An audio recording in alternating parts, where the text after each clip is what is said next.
Hey folks, this is a 2016 Chrysler Town & Country. We're doing front pads and rotors.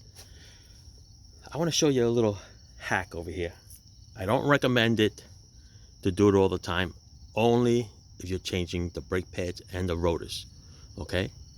That way, this is going to eliminate your C-clamp tool and your tool to compress the pistons in. This is a dual piston one. Okay, this is a double heavy duty brakes, and this is what I'm going to show you to do. Okay, watch. You take a screwdriver and you shove it between the brake pad and the rotor.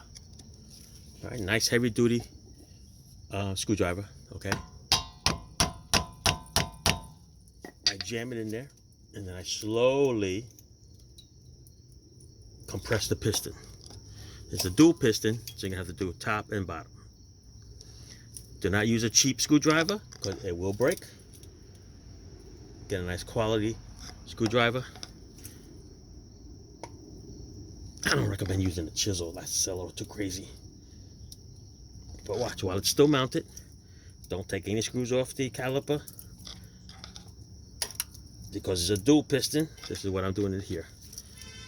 I do the top, I do the bottom. And then I grab right in the middle of the pad, right here, and I let the pad do the work to push the piston all the way in. See that? Like that. All right. I show it to you on this side. I did the other side already. I just want to make sure I didn't push it back out, because sometimes the hydraulic pressure would push back the other side and push the piston out on the other side. And then you have to use the tool. So I just did this just for visual purposes only, so you know what I'm talking about. Look at that. See that? So that job is already done already before I even take it apart.